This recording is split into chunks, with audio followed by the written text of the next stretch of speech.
नमस्कार दोस्तों। भगत सिंह का नाम सुनते ही हम सबके मन में एक जोशीले नौजवान क्रांतिकारी की तस्वीर आती है ना।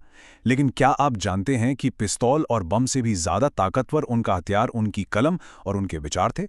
आज हम भगत सिंह को सिर्फ एक शहीद की तरह नहीं बल्कि एक विचारक के तौर पर जानेंगे, और वो भी उनके खुद के शब्दों से। हम देखेंगे वो खत जो उन्होंने अपनी फांसी से ठीक पहले लिखे थे। तो चलिए हम चलते हैं सीधे लाहौर सेंट्रल जेल में। साल है 1929 से 1931 के बीच का। इन दीवारों के पीछे भगत सिंह सिर्फ एक कैदी बनकर नहीं बैठे थे। वो पढ़ रहे थे, लिख रहे थे, सोच रहे थे। ये वो दौर था जब वो क्रांति की सिर्फ आग ही नहीं बल्कि उसकी वैचारिक बुनियाद को मजबूत कर रहे थे। वो एक थिंकर थे।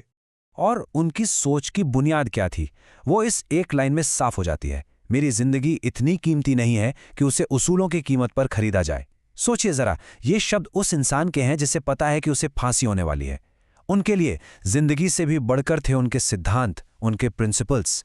तो चलिए उनके दिमाग को समझने के लिए पहली खिड़की खोलते हैं। ये खिड़की है एक खत जो उन्होंने अक्टूबर 1930 में अपने पिता सरदार किशन सिंह को लिखा था। और ये खत दिखाता है कि भगत सिंह एक लीडर के तौर पर कितने दृढ़, कितने अनकॉम्प्रोमाइजिंग थे। अब देखिए मामला क्या था। एक तरफ थे उनके पिता, जो जाहिर है एक पिता होने के नाते अपने बेटे की जान बचाने के लिए एक याचिका दायर करते हैं। वो उन्हें बेगुनाह साबित करना चाहते थे। लेकिन दूसरी तरफ थी भगत सिंह और उनके साथियों की पॉलिसी कि हम इस अंग्रेजी अदालत को मानते ही नहीं, इसलिए हम कोई सफाई, कोई डिफेंस पेश ही नहीं करेंगे। तो जब भगत सिंह को अपने पिता की इस याचिका के बारे में पता चला तो सोचिए उन्हें कैसा लगा होगा। उन्होंने लिखा, मुझे ऐसा महसूस हो रहा है जैसे मेरी पीठ पर छुरा घोंपा गया है।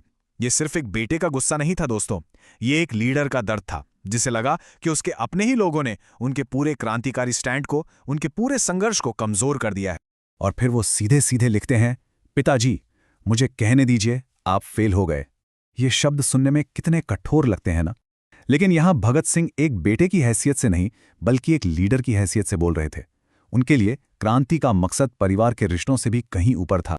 चलिए अब दूसरी खिड़की से उनके एक और रूप को देखते हैं, एक दार्शनिक, एक फिलॉसफर का रूप।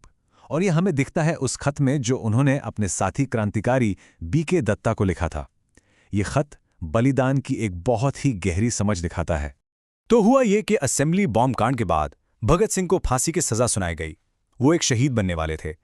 लेकिन उनके साथी बीके दत्ता को आजीवन कारावास यानी लाइफ इम्प्रिजनमेंट की सजा मिली। उन्हें एक जिंदा गवाह बनकर जीना था और भगत सिंह को लगता था कि दत्ता का काम ज्यादा मुश्किल है। और यहीं पर भगत सिंह एक बहुत बड़ा सवाल खड़ा करते हैं जो मैं आपसे भी पूछना चाहता हूं। बड़ा बलिदान क्या है? किसी मकसद के लिए मर जाना या उस मकसद के लिए जिंदा रहकर हर रोज तकलीफें झेलना? भगत सिंह यहां शहादत की पूरी परिभाषा को ही बदल रहे थे। वो दत्ता को लिखते हैं, तुम जिंदा रहोगे और दुनिया को दिखाओगे कि क्रांतिकारी सिर्फ अपने आदर्शों के लिए मरते ही नहीं बल्कि हर मुसीबत का सामना भी कर सकते हैं। उनके हिसाब से एक पल में फांसी पर चढ़ जाना शायद आसान है, लेकिन सालों तक जेल की कोठरी में उम्मीद बनाए रखना, वो एक क्रांतिकारी की हिम्मत की असली परीक्षा है। और अब आइए तीसरी और आखिरी खिड़की खोलते हैं जो भगत सिंह के उस रूप को दिखाती है जिसके बारे में बहुत कम बात होती है। एक विद्वान, एक स्कॉलर का रूप। यह हमें उनके दोस्त जयदेव गुप्ता को लिखे एक बहुत ही साधारण से खत में दिखता है जो फांसी के इतने करीब होकर भी उनकी ज्ञान की भूख को जाहिर करता है। इस खत में वो अपनी मौत की चिंता नहीं कर रहे। उन्हें चिंता है कि उनके साथियों को जेल में पढ़ने के लिए किताबें नहीं मिल रही हैं, और इसके लिए वो शब्द इस्तेमाल करते हैं, a terrible famine of books, यानी किताबों का भयानक अकाल। सोचिए इस मेटाफर की गहराई को।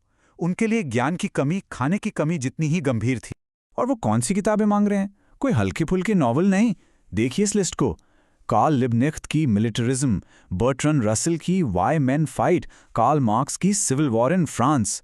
ये लिस्ट चीख चीख कर बता रही है कि वो कितनी गहराई से दुनिया के पॉलिटिकल थॉट को पढ़ रहे थे और उनकी अपनी विचारधारा मार्क्सवाद लेनिनवाद की तरफ मजबूती से बढ़ रही थी। खत के आखिर में वो लिखते हैं, ये काम बहुत जरूरी है। इन शब्दों में एक अर्जेंसी है, एक गंभीरता है। ये बताता है कि भगत सिंह के लिए पढ़ना लिखना कोई टाइम पास नहीं था, ये क्रांतिकारी संघर्ष का एक बेहद जरूरी और अभिन्न अंग था। तो इन तीन खतों के जरिए हमने भगत सिंह के तीन अलग अलग लेकिन आपस में जुड़े हुए पहलुओं को देखा। एक लीडर, एक फिलोसोफर और एक स्कॉलर। और ये तीनों मिलकर एक शहीद से कहीं ज्यादा एक संपूर्ण क्रांतिकारी की तस्वीर को पूरा करते हैं। तो चलिए इसे समराइज करते हैं। पिता को लिखा खत उनके अडिग, अनकॉम्प्रोमाइजिंग लीडर वाले रूप को दिखाता है। अपने साथी बी के दत्ता को लिखा खत उनके अंदर के गहरे फिलोसोफर को सामने लाता है, और दोस्त जयदेव गुप्ता को किताबों के लिए लिखी एक छोटी सी चिट्ठी उनके समर्पित स्कॉलर वाले रूप को उजागर करती है। ये हैं असली भगत सिंह। और इन सबसे जो सबसे बड़ी बात निकल कर आती है वो ये है कि भगत सिंह की असली क्रांति हथियारों से उतनी नहीं लड़ी गई जितनी विचारों से लड़ी गई थी। उनकी असली विरासत उनकी शहादत तो है ही, लेकिन उससे भी बढ़कर हैं उनके विचार, जो आज भी उतने ही रेलेवेंट हैं। तो आज का ये एक्सप्लेनर मैं आपको इसी एक सवाल के साथ छोड़कर जा रहा हूं। किसी भी क्रांतिकारी की असली विरासत क्या होती है? उनके एक्शंस, उनका बलिदान, या फिर उनके विचार? इस पर सोचिएगा जरूर। अगर आपको इस तरह के गहरे विश्लेषण पसंद है तो हमारे साथ जुड़े रहिए और सब्सक्राइब करना मत भूलिएगा। देखने के लिए आपका बहुत बहुत शुक्रिया।